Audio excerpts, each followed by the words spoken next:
받아들이는 호스트 국가와 문화라고 하는 곳에 들어오는데요. 여기 이제 입국 비자나 거주 허가가 이제 하나의 장벽이 됩니다.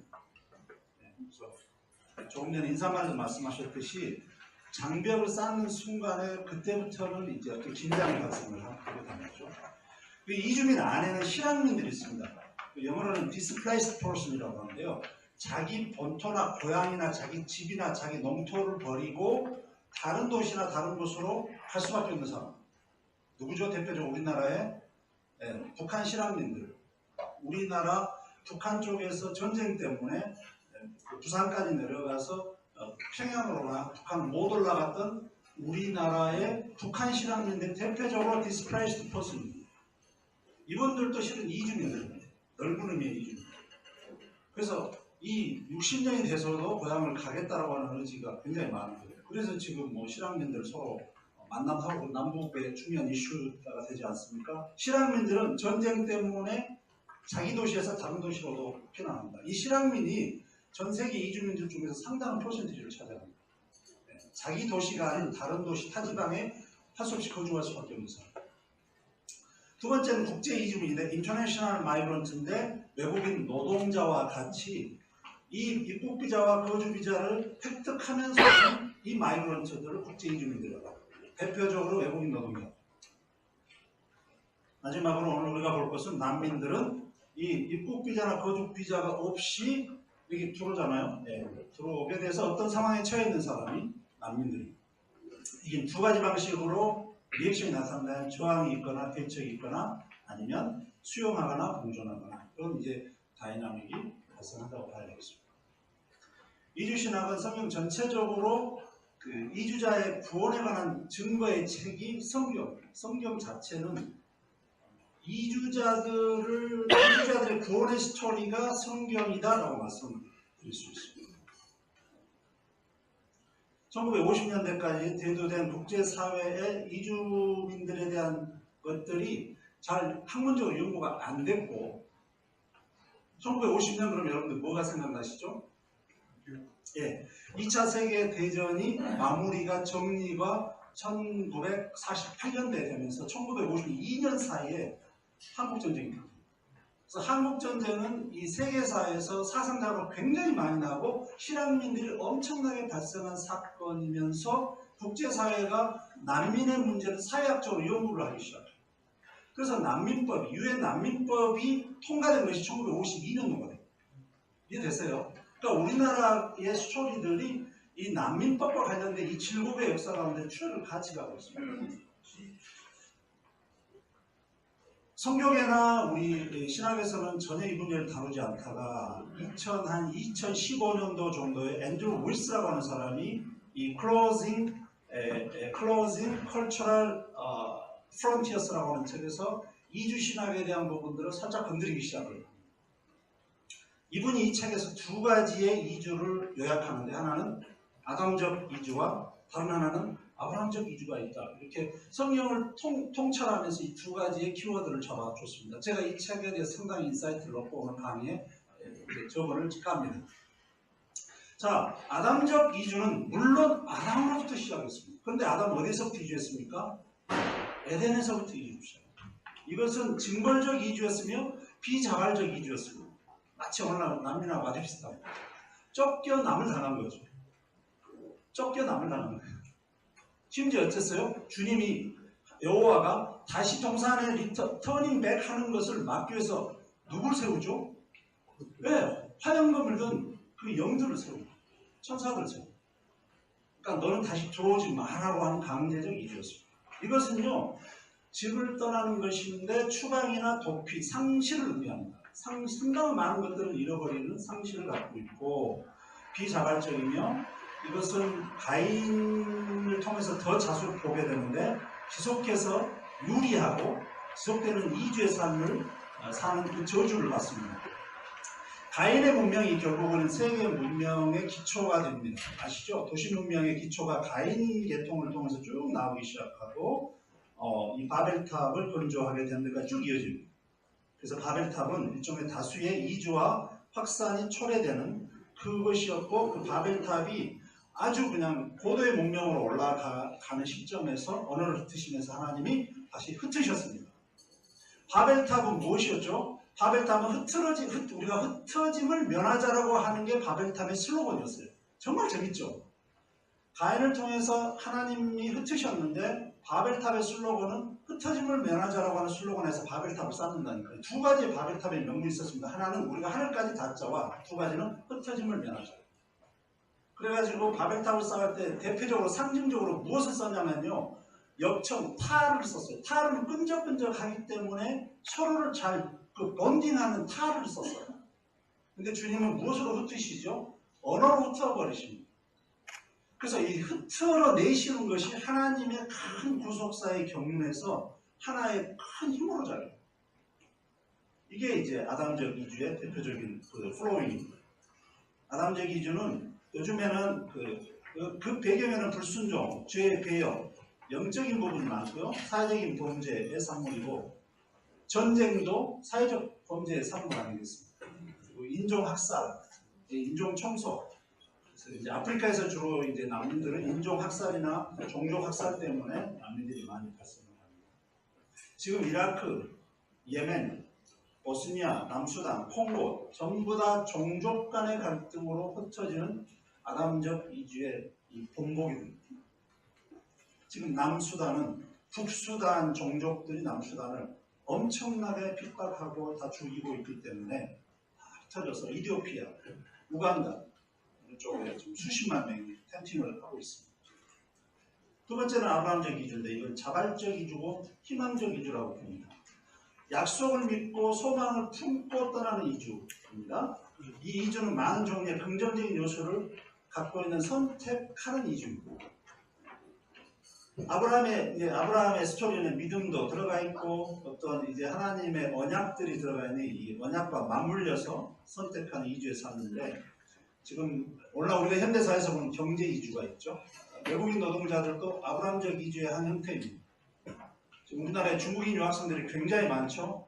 다 교육 이주로서 아브라함적 이주입니다. 왜냐하면 내가 더 배우고 better life, 더 나은 삶을 살기 위해서 지금의 시간을 이주를 통해서 투자하고 준비하는 것이기 때문에 아브라함적 이주가 됩니다.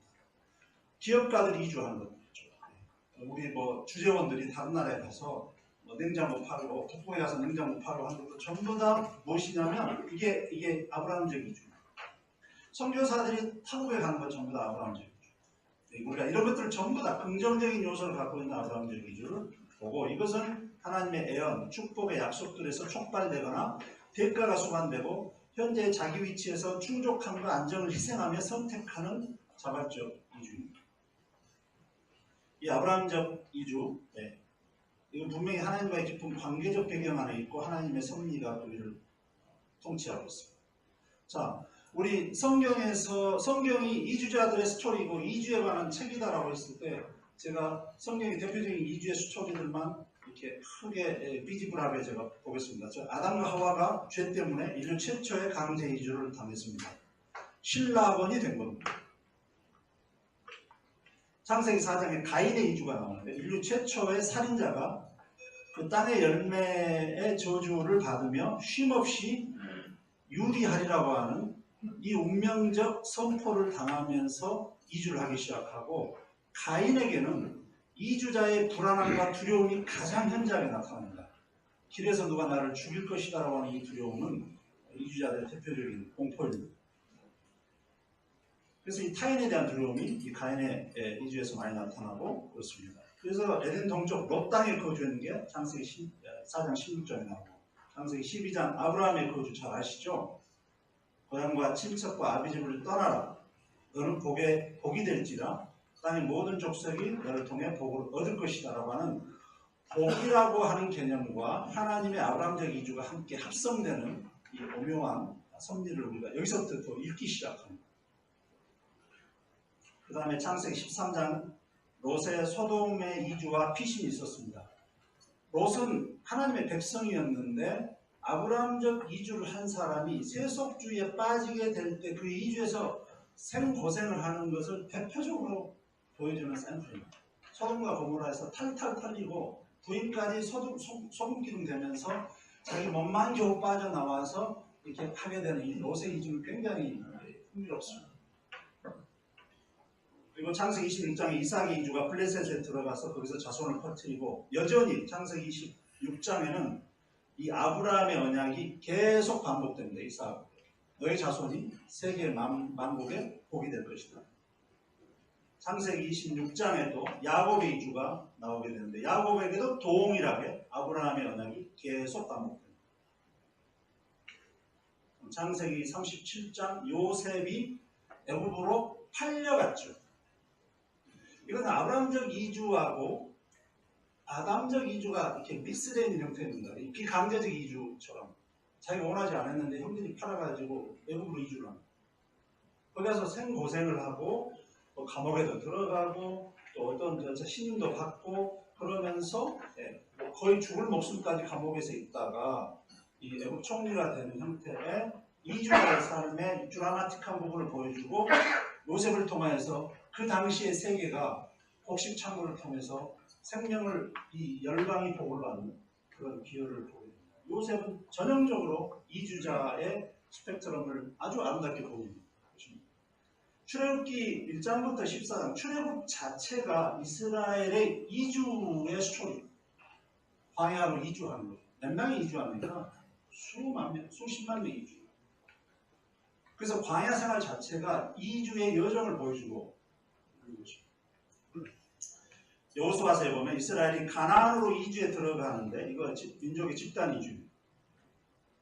다음에 룻기에 나오면 나오미의 가족이 엘리멜렉이 이스라엘이 기근이 들어서 도저히 들어가서는 안 되는 모압 지방, 개, 돼지와 같은 이방 족속의 땅으로 할 수 없이 들어가는 이 이주를 선택을 하게 되죠. 거기서 10년 안짝으로 남편 죽고 두 아들이 죽습니다.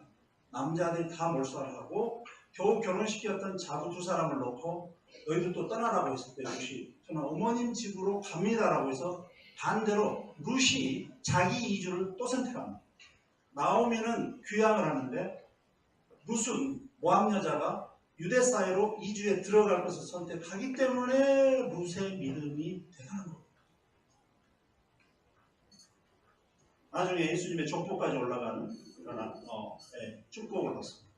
이스라엘의 바벨론 포로기 자체가 강제 이주였습니다. 잡혀가서 거기서 바벨론에서 그 땅을 갈 수가 없었던 그런 이주입니다.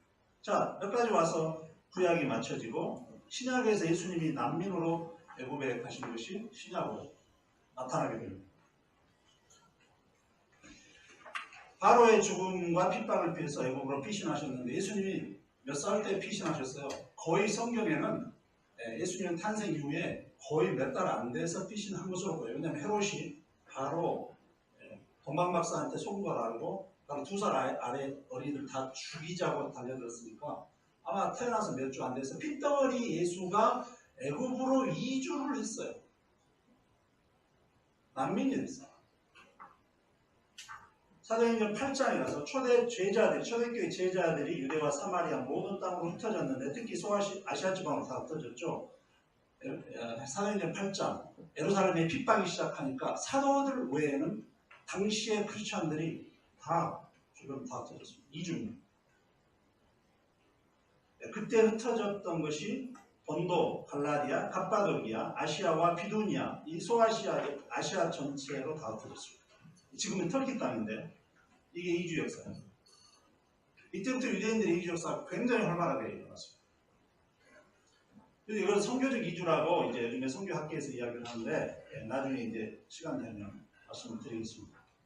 자, 사도행전의 스데반의 순교 이후 초대교회에서 일어난 유대 디아스포라들의 이주를 관찰해본다. 이 유대 그리스도인들의 이주는 자발적 이주와 비자발적 이주가 같이 혼재되어 있는 모양새다.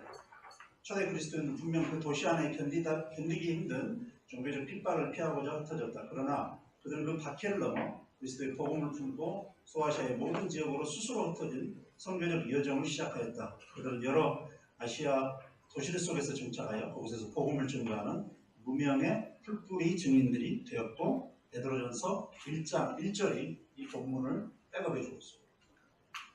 자, 이주는 그래서 하나님의 심판과 긍휼의 경륜 안에서 하나님의 신적인 권위의 행동하심이 나타나는 것이다. 이렇게 좀 이렇게 총체적으로 종합합니다. 하나님의 심판의 영역이 있고 하나님의 사랑의 부분이 혼재되어 있으면서 하나님의 그 경륜 안에서 신적 권위의 행동하심으로 이 이주가 발생을 한다. 그런 이야기입니다. 자, 역대상 16장에 이스라엘 백성들의 이주에 대해서 성경이 증거하고 있는 것은 이렇습니다. 너희는 그 언약의 천대 명령하신 말씀이 영원히 기억할지어다. 이것은 아브라함에게 하신 언약이며 이삭에게 하신 맹세이며 이는 야곱에게 세우신 율례 이스라엘에게 하신 영원한 언약이라. 이르시기를 내가 가나안 땅을 너희에게 주어 너희 기업의 지경이 되게 하리라 하셨도다. 그때 너희 사람의 수가 적어 보잘것없으며 그 땅에 객이 되어 이 민족에게서 저 민족에게로 이 나라에서 다른 백성으로 유랑하였도다.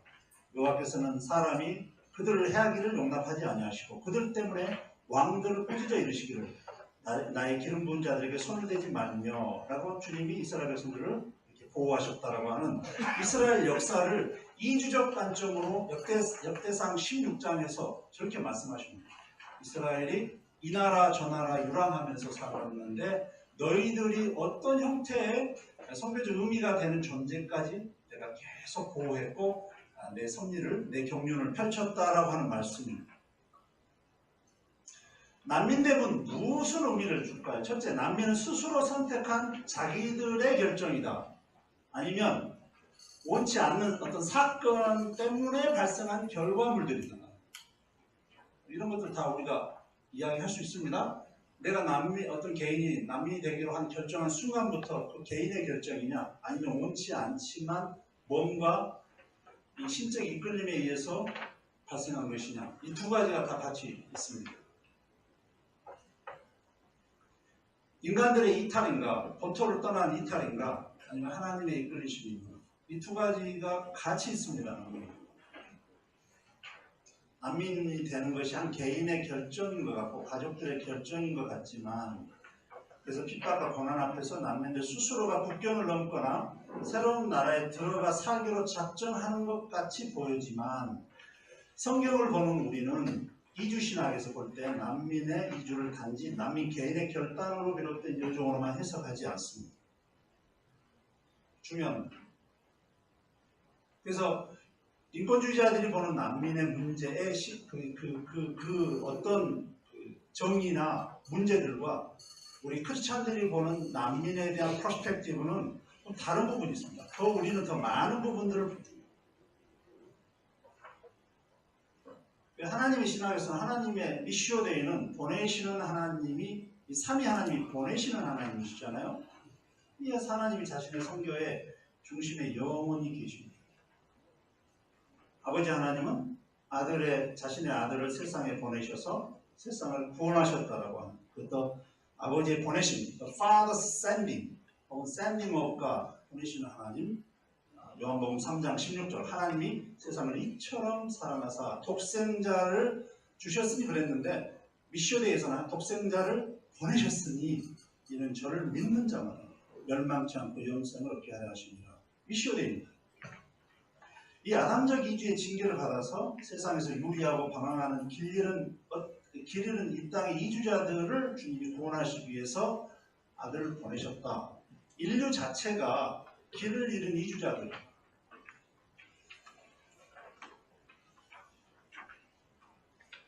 저는 빌립보서 2장 이렇게 해석해봐요. 그리스도는 근본 하나님의 본체신데 하나님과 동등됨을 취할 것으로 여기지 않으시고 오히려 자기를 비워 종의 형체를 가지사 사람들과 같이 되셨다고 했는데 에덴에서 쫓겨나서 아담적 이주를 당한 인류 후손들을 위하여 주님이 이 땅에 내려오셨어요. 우리가 아담적 이주까지를 타고 올라가다 보면 저희 인류 자체가 그리스도가 오시기 전까지는 이주민들의 이주자들이었어요. 그래서 예수 그리스도는 보내심 받은 그분입니다. 이게 이제 미시오데이 하나님의 선교에서 굉장히 중요한 사상이고 그리스도는 하나님의 선교 속에서 아버지의 보내심을 받으셨다. 그는 온전히 순종하셔서 그 선교를 이루셨다. 이렇게 얘기할 수 있습니다. 이 그리스도의 선교의 진리가 이겁니다. 성삼위 하나님의 아들로서 단지 공간적인 하나가 아니라 하나님 본질 본체가 성육신 하신 건데 하나님의 성교는 보내시는 아버지의 보내시는 사랑이다 이렇게 말씀할 수 있습니다. 이게 지금 제가 보낸다라고 하는 이 워드를 갖고 계속 가고 있는데요. 어디까지 가고 싶냐면 그냥 성육신이 아니라 이주하신 성육신. 성육신이란 말은 그리스도가 인간 몸을 입으셨다는 이건데 성육신은 이주해 오셔서 성육신 하십니다. 그리스도의 성육신은 일종의 마이그런트 인카네이션이에요. 그래서 아들 그리스도가 난민같이 표류하던 인류를 위해서 이주하신 게 요한복음 1장 11절 12절 자기 땅에 오셨어. 자기 땅에 오셨으나 저들이 영접하지 않고 빛을 영접하지 않았다고 하는 이주적 성육신을 하셨는데 자기 땅과 관련해서 이야기를 하는 거예요. 자기 땅에 오셨다. 하나님의 성교는 그리스도의 이주의 순종에 의해서 진행되셨고 보냄받은 그리스도는 아버지와 함께 성령을 보내셨고 성교를 진행하셨어요. 성령 안에서 교회는 세상에 보냄받았고 교회는 그리스도인들을 세상으로 보냅니다. 그래서 미시오 크리스티스는 예수 그리스도의 성교는 미시오 에클레시아 교회의 성교를 파생합니다. 그런데 하나님은 자기의 성교 안에서 자기 백성들을 보내실 뿐만이 아니라 난민과 나그네를 흩어 보내세요. 자, 기억하세요. 저도 이제 하나님의 성교 미션에 연구할 때 어디에 멈췄냐면 하나님은 자기 백성들을 세상 열방으로 보내신다. 복이되게 보내신다. 여기까지 해서 생각을 딱 멈췄는데 최근에 이제 제가 이 포럼을 준비하면서 하나님은 자기 백성을 세상에 보내시기도 하지만 하나님은 아직 구원에 들지 않은 이 세상의 모든 사람들, 하나님이 찾고자 하는 사람들을 하나님이 흩어서 보내세요. 이 미시오가 그 백성들에게 언약으로 있지만 지금 언약 밖에 있는 사람들도 불러들이시기 위해서 주님이 난민들과 나그네들을 보내세요. 자기 땅이 아닌 다른 곳으로 계속 흩어 보내세요. 이게 이제 굉장히 중요한 겁니다. 그래서 우리가 가기도 하고 저들이 오기도 하고 그렇습니다. 자, 이거 보세요. 이게 시편에 나와 있는 말씀이거든요. 요셉이 아까 이제 이주를 당했을 때 이게 시편에 나와 있는 116편에 나와 있는 말씀입니다. 한번 보죠. 그가 한 사람을 앞서 보냈으며, 자, 애굽의 난민이 된 사람을 여호와께서 앞서서 보내셨다고요. 그래서 요셉이 종으로 팔렸도다. 그의 발은 착고를 차고 그의 몸은 쇠사슬함이었으며 그 여호와의 말씀이 응할 때까지라 그의 말씀이 그를 단련하였도다. 왕이 사람을 보내어 그를 석방하며 무 백성의 통치자가 그를 자유롭게 하였도다. 이 레퓨지 요셉이 하나님이 흩어서 보내셨고 앞서 보내시는 하나님의 섭리가 있었고 거기에서 어떠한 난민의 삶 안에서 고난이 있었고 어떻게 하나님이 이 사람을 정말 아름다운 하나님의 선교적 목적에 따라서 세워주시는가를 시편 116편에서 이렇게 증거하고 있습니다. 따라서 이주가 개인의 피동적이고 비자발적인 이주인 것 같지만 하나님의 뜻과 경륜 안에서 신적인 결정과 인도하심 속에서 다른 위치로 보내시는 하나님의 선교의 사건입니다. 난민이 되는 것이 당하는 사건인 것 같았는데 하나님의 인도하심이라고 하는 이 가로와 세로가 함께 겹쳐져 있는 겁니다. 굉장히 중요합니다. 난민 어떻게 인식하냐의 말씀입니다. 난민은 인간적으로는 당하는 사건이에요. 하나님의 역사 측면에서는 인도하시는 섭리입니다. 우리가 이 섭리 앞에서 겸허해줘야 됩니다. 그래서 저는 이 그림을 상당히 제가 이제 이렇게 컬렉션 해가지고 쓰는 건데요. 예수를 만나는 사람, 이 난민들의 이 여정은 예수를 만나는 여정입니다. 그렇죠? 또 정말 하나님의 입장에서 볼 때는 이 디아스포라는 하나님의 구원의 시선이 계속 추적을 하고 있는 겁니다. 난민들에게 중요한 것의 키워드는 뭐냐면 난민들이 뿌리가 뽑혀 있는 자들이고 또 뿌리를 내려야 되는 자들이죠. 이 영어 표현이 굉장히 재밌습니다. uprootedness 다음에 rootedness. 난민들은 자기 땅에 떠나게 되면서 뿌리가 통째로 다 뽑힙니다. 문화라고 하는 뿌리, 정체성, 자기 경제적인 것, 자기의 모든 사회적인 네트워크들이 다 절단되면서 뿌리가 뽑혀지고, 근데 그 사람들이 다시 어딘가는 뿌리를 내려야 됩니다. 또 자신의 위치에서, 자신의 플레이스먼트에서 다른 곳에 위치하는 디스플레이스먼트를 경험을 합니다. 난민들의 두 가지를 여러분 기억할 텐데, 뿌리 뽑힌 사람들과 다른 쪽에서 위치를 해야 되는데 그 위치를 갈팡질팡한 사람들로 보시면 되겠습니다. 어떤 사회학자 에드워드 캐시는 사람들이 방향을 난민이 된다는 것은 홈리스가 된다는 것 의미 이상으로 영국이 어떤 쉘터의 구조를 갖지 못하는 아주 혼란한 디스오리엔테이션이 되는 것이다 라고 이야기를 했어요. 이 오리엔테이션은 인간에 굉장히 중요한 건데 어떤 효과적인 수단을 갖지 못하는 존재가 되는 게 난민 되는 것입니다. 그러니까 어디가 동서남북의 이 위치 자체도 힘들고 굉장히 어떤 정신적 혼란에 빠지는 게 디스오리엔테이션입니다. 난민들이 이런 것을 겪고 있습니다. 그래서 난민 그러면 뿌리 뽑힌 사람들의 뿌리를 내려야 하는 사람들 이렇게 두 가지 생각하시면 되겠습니다. 이들이 겪는 한번 그 감정적인 것들 한번 볼까요? 공포 느끼겠죠? 두려움, 무력감, 외로움, 미래 불안, 걱정, 가족의 안녕, 경제적 활동이 가능할 것인가, 스트레스, 구체적 질병. 나열하자면 정말로 나열을 다 못할 정도로 난민이라고 하는 한 인간 존재 안에서 겪는 정서적인 갈등들과 모순들은 너무나 많습니다. 지금 제가 예멘 난민들을 볼 때는 예.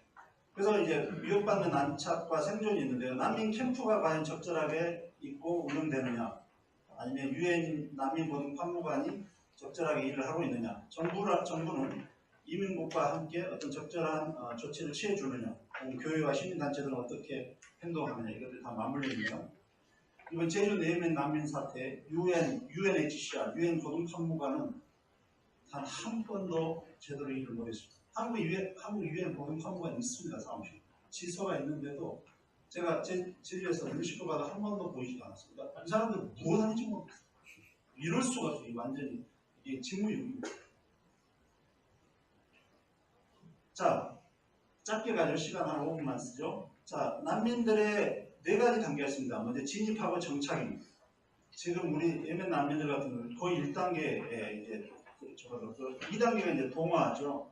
그 호스트 국가에서 목적 있는 행동을 합니다. 그래서 자기 커뮤니티를 구성한다든지, 뭐 위원회를 만든다든지, 예멘 난민들 이렇게 그룹을 만든다든지 그런 것들을 하게 되고요. 그다음에 인적 자산을 형성하고 네트워크를 만들죠. 다 우리 코리안들이 외국 가서 다 했던 겁니다. 한인타운 만들고, 한인교회 만들면서 한인 네트워크 다 만들고 한 거 전부 다 했죠. 그다음에 제도적 메커니즘은 몇 가지 우리나라도 왔어요. 그 이주자 출신의 국회의원도 비례대표로 나오잖아요. 이게 제도적 메커니즘으로 그 난민들의 목소리를 대변하는 제도적 안으로 지금 들어가기 시작했습니다. 목사님 말씀드립니다. 한 세대가 흐르면서 우리는 더 이상 이주민들의 이제 초기 정착에 대한 부분을 논의할 게 아니라 지금 이들의 목소리가 어떻게 사회와 국가와 제도에 반영될 것인가의 시대에 왔는데 한참 인식은 뒤에 떨어져 있습니다. 우리는 지금 1번, 2번, 3번까지 가고 있는데 인식은 굉장히 후퇴되는 느낌? 그리고 이게 뭐 진짜 난민이냐 이렇게 굉장히 온초적인 문제로 교회가 이렇게 뭐가 뭔지를 좀 정신을 못 차리고 있는 거예요. 세 번째는 참여와 연대가 강력하게 일어나고 네 번째 기호와 축복까지 가는데 프랑스가 여기까지 가고 있습니다. 그 열매를 따고 있어요. 프랑스 지난번 월드컵 프랑스 우승했는데 난민들의 자식들이 프랑스 거기에 화이트 프렌치가 있었어요. 한 명도 없었어요. 다 블랙. 근데 프렌치. 다 난민들의 3세였어요. 그래서 CNN이 보도했어요. 이 월드컵의 우승은 난민들의 자녀들의 우승이에요. 그러니까 여기까지 가는 거예요. 이 열매를 따는 거예요. 우리가 서로. 공존하면 끝까지 가는 거예요. 왜 교회가 난민을 어려워하는가? 첫째, 우리하고 그들이라고 하는 멘탈리티 안에서 계속 지배를 되면 그렇습니다. 아까 그랬잖아요. 목사님 말씀드린 어떤 틀을 치는 순간에 안에 있는 우리와 밖에 있는 그들의 멘탈리티가 계속 지배하는데 이게 성경에서 보면 이게 죄의 중심입니다. Earth Dam의 멘탈리티는 죄의 본뿌리입니다. 자기 중심성의 공간의식이 항상 작동하는 거예요. 그래서 우리 땅에는 못 들어오고 너희는 이렇게 이제 내 땅, 내 영토 방식인 거죠. 그리고 이제 이게 이제 장소에 대한 뿌리 깊은 이게 우리 인간의 본성인데 이게 소속감을 주기도 하고 자기 중심의 연대성을 주지만 예수님은 이걸 흩으세요. 누가 나의 형제요, 누가 내 자매냐라고 주님은 실제로 친족 관계에 의해서 형제자매를 규정하시는 게 아니라 이걸 털어내세요. 내 뜻과 내 이 하나님의 성교 안에 있는 자들이 모두 내 형제다. 그래서 우리가 이 us and them의 멘탈리티에 있으면 머물 것인가 떠날 것인가만 이 두 가지로 선택하는 흑백 논리에 빠져요. 근데 이번에 그 예멘남한테 떠나버려라, 당장 쫓아내라. 교회가 또 하나는 이게 하나님의 성을 너무나 이게 영토주의를 해석해서 이슬람화가 된다, 기독교화가 된다는 방식으로 무슬림들이 들어오면 이슬람화가 되고 기독교인들이 더 많아지면 우리는 더 복음화가 된다. 이런 아주 이 성경이 없는 굉장히 비성경적이에요. 그러면 인구의 몇 프로가 되어야 우리나라가 복음화됐다고 해요. 우리나라가 주님 오실 때 인구의 몇 프로가 크리스찬일까요? 답이 있습니까? 이게 모순이 있어요. 주님 오실 때 우리나라 인구의 몇 퍼센트가 크리스천들이 되어야 돼요? 그 충족 조건이? 몰라요. 없어요. 이건 성경 결코 논하지 않아요. 하나님의 정말로 갈수록 그 진리의 길을 찾는다가 더 줄어들 것이라고 했어요. 좁은 길로 더 안 갈 것이라고 합니다. 그러니까 우리는 훨씬 더 소수자들이 천국 갈 것 같아요. 이게 이제 성교의 템포트 윈도우나 이런 것들이 좀 모순이에요. 그러니까 기독교가 확장되면서 기독교를 믿는 인구 집단이 많아지면 하나님의 나라가 임할 것이라고 하는 부분들에 대해서는 기독교의 선교의 완전한 통계의 맹점입니다. 이 완전히 비성경적입니다. 그래서 우리나라에 무슬림이 더 온다고 해서 우리 기독교가 침해당하는 게 아니라 하나님의 통치와 하나님의 사랑의 방식의 설득과 복음 전도가 있으면 됩니다. 마지막으로 교회 종말론적 해석이 좀 빈약해요. 정말 마태복음 24장을 읽는다고 한다면 이것이 재난의 시작이면 앞으로의 시대는 망인 시대입니다. 더 이상 그렇잖아요. 재난이 더 많아지고 민족과 민족이 더 갈등이 있으면 전쟁이 더 많다고 한다는 것은 전부 다 난민 발생을 조건하는 거죠. 그래서 이 모든 것이 the birth pain, 산통이다라고 말하는 거죠. 산통. 난민 종말의 산통이 바로 이 시작된다. 성경은 그렇게 예언을 하고 있습니다. 이 NIV에서는 산통이라고 이야기합니다. 그러니까 산통 뭐죠? 뭔가 생명과 희망을 잉태시키기 위해서 이게 가는 이 종말의 통증이 그것이 난민이고 지금 전쟁이고 죄일 수가 있습니다. 이거 어느 한 두 슬라이드만 하고 마치겠습니다. 제가 이 부분을 강조하기 위해서 그랬습니다. 하나님의 형상과 인류의 연대성입니다. 난민을 포함해서 하나님의 형상이 아닌 자들이 한 명도 없습니다.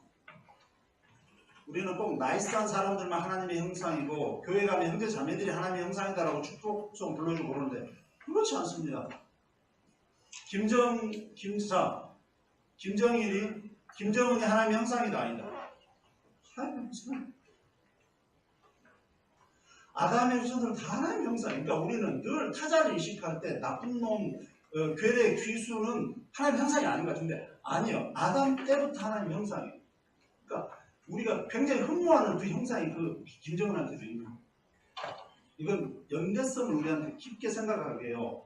아담의 후손으로서 인류 연대성 안에 없는 공동체가 없어요. 그래서 하나님이 사도행전 17장에 이렇게 말씀하시고 이 연대성이요. 창조의 중요한 원리입니다. 하나님은 모든 인간을 자신처럼 만드셨다. 하나님스럽게 만드셨다.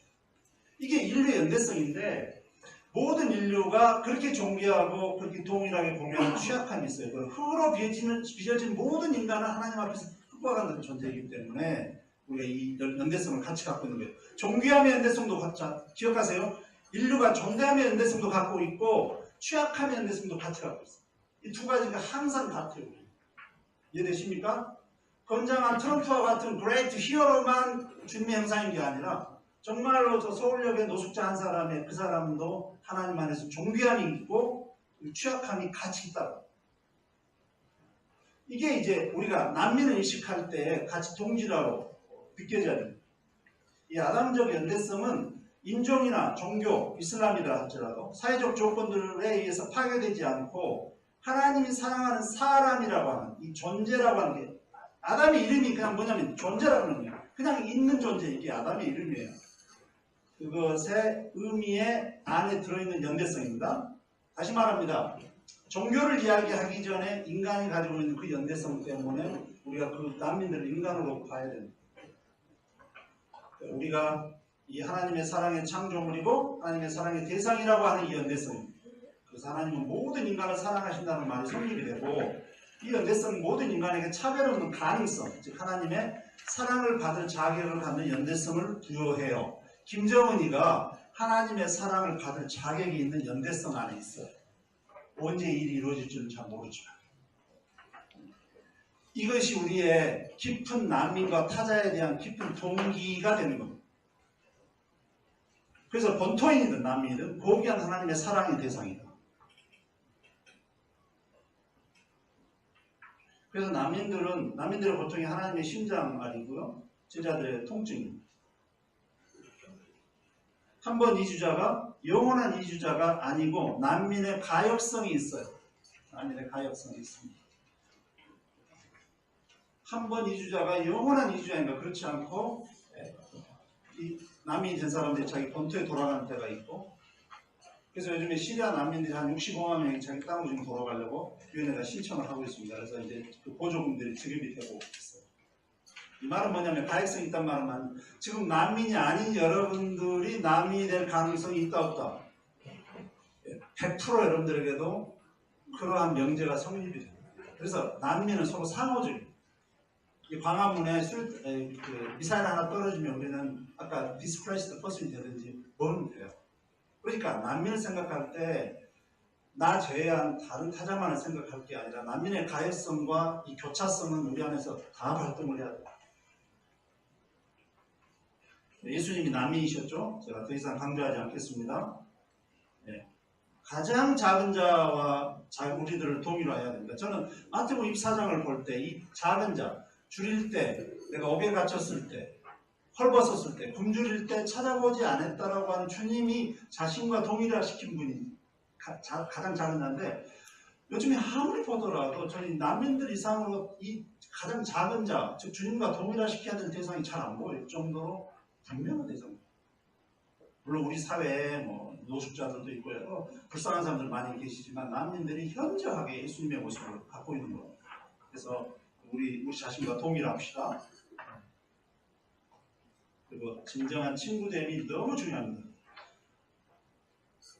난민을 선교의 전략 테이블 안에 놓인 대상물로 여길 것인가, 혹은 난민들과 어떤 종교적인 대화를 나누지 않는 것이 최선인가, 이런 논쟁들이 지금도 일어나고 있는데, 기독교의 선교는 총체적입니다. 총체적 선교는 상황적 반응을 하는 거예요. 그래서 난민들한테 한마디도 복음 이야기를 않고 그들의 빵의 문제와 의식주의 문제를 공급하면서도 결코 복음주의 선교는 그들의 영적인 필요를 포기할 수는 없습니다. 그래서 그 사려 깊음과 그 존중함 안에서 복음을 나누며 그들이 이 하나님의 복의 축복을 나눠 가질 수 있는 가장 진정한 방법으로 소통을 하는 겁니다. 그래서 우리는 에큐메니칼은 좀 다릅니다. 에큐메니칼은 그냥 빵만 줘라, 다른 거 하지 말아라, 이것이 진정한 존대다라고 하는데, 그렇지 않습니다. 하나님의 선교는 빵의 문제도 있고요, 영적인 부분도 같이 우리가 존대를 해야 되는 거죠. 난민들이 많이 들어오는데 우리의 선교 전략은 무엇이 합니까? 이런 질문 안 하기. 왜냐하면 자 보세요, 이런 질문들은 언뜻 타당해 보이지만 사실 신춘부의 진정한 친구됨과 증인됨의 태도 면에서 많은 문제점을 내포합니다. 대상 인식론 차원인데요. 그러니까 대상을 어떻게 자기가 인식하냐에 따라서 난민들에 대한 총체적 이해를 갖지 않고 난민들을 단지 회심이 필요한 전도 대상으로 첫 인식을 가지게 될 때에 우리는 많은 시간과 단계에서 구성되어야 될 관계적 과정을 쉽게 간과하며 선교는 교리적인 칼로만 드러나는 대립이 됩니다. 이 이슬람, 기독교가 무슬림 선교에서 가장 실패하는 부분입니다. 그래서 굉장히 교리 싸움이거나 회심의 싸움이어서는 절대 안 되고, 선교의 타겟으로 먼저 인식하는 것은 철저하게 여러분들이 버리십시오. 선교의 타겟이 결코 아닌데 기어요. 그런데 아니에요. 이 오묘한 명제를 이해하시려나? 성교의 타겟인데 아닌데 기면서 아니고 기여요. 5번 꽈는데 알아들으셔야 돼요. 그래서 기독교의 복음은 총체적입니다. 그래서 이 아담 안에서 발견되는 연대성을 가지고 하나님 앞에 엎드려야 돼요. 주님, 내가 저 친구고 저 친구가 나라고 하는 이 깊은 동질의식을 가져야 하나님의 사랑으로 우리가 반응할 수 있어요. 이 아담적 연대성을 갖지 않으면 바로 여기서 놉니다. 그냥 주는 빵은 부호품이 되는 거고 제공하는 쉘터는 그냥 잠자리만 되는 거예요. 그렇지 않습니다. 그들이 먹는 빵 안에 내가 들어가고 그들이 눕는 숨결 안에 내가 들어가서 같이 동존하는 거예요. 마치겠습니다. 제가 시간을 너무 많이 써서. 제가 사용 모델 이 사진 일부만 보여드리겠습니다. 이게 이제 사마리안 모델로 저희들이 동고동락하면서 이제 그 논문에 다 자세히 기록되어 있어요. 30명의 형제자매들이 와서 8명의 풀타임 사역자들이 같이 했습니다. 그때 우리가 함께 추억과 삶을 나눴던 것들을 최근에 수원 쉘터에서 이렇게 저희 사진으로 다 해서 형제들이 올 때마다 쉘터에 올 때마다 그때 시간들을 서로 공유하면서 기뻐하고 있습니다. 수원 쉘터로 제주에서 수원 쉘터로 옮겨서 주말마다 모여서 이 테이블 펠로우십 하는 거예요. 이 식탁 교제를 하고 그들의 문화하고 함께 아랍어도 하고 한국말도 같이 하고 한국말 배우고 있죠. 우리 한나원 선생님 지금 여기 와 계시는데 한국말을 업그레이드 시켜서 배워주고 있고 또 예배 드리고 있는 모습입니다. 일요일 아침에 아랍어 예배로 했는데 지금 로마서 한 5장까지 가고 있습니다. 복음을 전하기 위해서 로마서 1장부터 갔는데 어제는 아담과 예수님의 차이점 이야기했습니다.